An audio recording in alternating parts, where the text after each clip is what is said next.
5ই August যদি বাংলাদেশে সংগঠিত না হতো, আজও জানি না কয়জন আয়না করে পচে লাশ পেয়ে যেত। সেই অত্যাচারের কাহিনী আমরা বলতে বসছি। আমরা যে বৈষম্যহীন সমাজ বিনির্মাণের জন্য সংগ্রাম করেছি, আজীবন গণতন্ত্রের পক্ষে ত্যাগ স্বীকার করেছি, অবিরাম সংগ্রাম করেছি ফ্যাসিবাদের বিরুদ্ধে, আমরা সেই ঐক্যকে কেন যেন নষ্ট করতে চাচ্ছি। কিছু কিছু শক্তি সেই গণতান্ত্রিক শক্তিসমূহের মধ্যে ফাটল ধরানোর জন্য অবিরাম প্রচেষ্টা করে যাচ্ছে।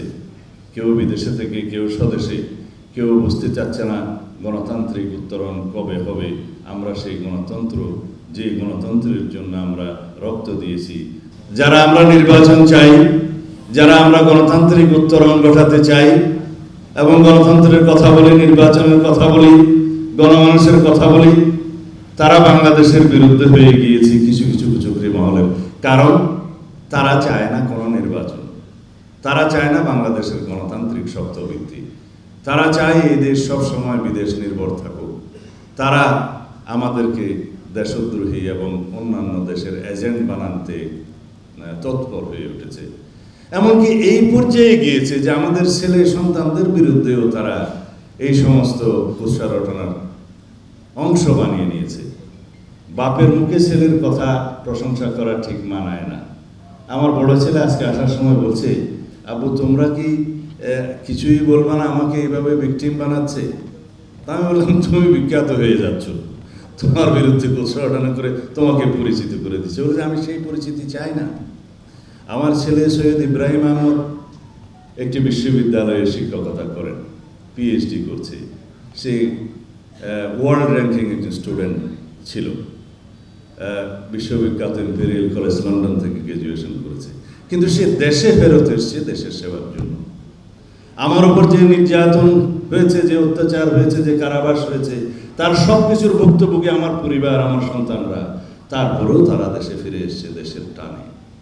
তারা তো বিদেশে থেকে যেতে পারত, ব্রেন ড্রেন হয়ে যেত। এই অবস্থায় তাকে বানানো হয়েছে একটি বিতর্কিত ব্যবসায়িক কোম্পানির অফিস নাকি পাহারা দিচ্ছি। আমি আমার নিন্দা জানানোর ভাষা নাই। আমরা রাজনীতি করি, আমাদের নিয়ে সমালোচনা সত্য মিথ্যা অনেকে করতে পারেন। যুদ্ধের ময়দানেও ফ্যামিলিকে বাদ রাখা হয়, স্ত্রী পুত্র সন্তানদেরকে টাচ করা হয় না যুদ্ধের ময়দানেও। কিন্তু আমরা এটি একটা বিশ্রী যুদ্ধ হচ্ছে আমাদের বিরুদ্ধে, এটি আমাদের গণতান্ত্রিক সংগ্রামকে কলঙ্কিত করে। আমরা ইতিমধ্যে বলতে বসছি ফ্যাসিবাদী শেখ হাসিনার ফ্যাসিস্ট সরকারের দীর্ঘ নির্যাতনের কাহিনী, গুম, খুন, অপহরণ, হত্যার কাহিনী।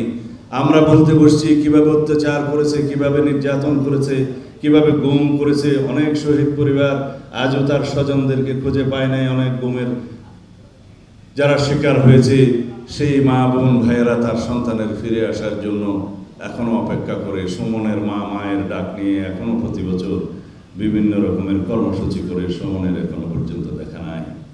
ইলিয়াসের স্ত্রী পুত্র সন্তানরা এখনো পর্যন্ত আশা করে তার বাবা একদিন জীবিত ফিরবে তাদের কাছে। আমরা বলতে বসছি অনেক রকমের অত্যাচারের কাহিনী, যারা রাস্তায় রাস্তায় ঘুরেছে গুমের শিকার সন্তানের মুক্তির জন্য এখনো পর্যন্ত মুক্তির প্রহর গুনছে। 5ই আগস্ট যদি বাংলাদেশে সংগঠিত না হতো, আজও জানি না কয়জন আয়না করে পচে লাশ পেয়ে যেত। সেই অত্যাচারের কাহিনী আমরা বলতে বসছি। আমরা যে বৈষম্যহীন সমাজ বিনির্মাণের জন্য সংগ্রাম করেছি, আজীবন গণতন্ত্রের পক্ষে ত্যাগ স্বীকার করেছি, অবিরাম সংগ্রাম করেছি ফ্যাসিবাদের বিরুদ্ধে, আমরা সেই ঐক্যকে কেন যেন নষ্ট করতে চাচ্ছি। কিছু কিছু শক্তি সেই গণতান্ত্রিক শক্তিসমূহের মধ্যে ফাটল ধরানোর জন্য অবিরাম প্রচেষ্টা করে যাচ্ছে। কেউ বিদেশে থেকে, কেউ স্বদেশে, কেউ বুঝতে চাচ্ছে না গণতান্ত্রিক উত্তরণ কবে হবে। আমরা সেই গণতন্ত্র, যে গণতন্ত্রের জন্য আমরা রক্ত দিয়েছি, আমাদের অন্যান্য দাবির মধ্যে প্রধানত দাবি ছিল আমরা ভোটাধিকার চাই, আমরা গণতন্ত্র চাই, আমরা সাংবিধানিক অধিকার চাই, আমরা বাংলাদেশে right to speech, right two association এবং ফ্রিডম অফ প্রেস চাই।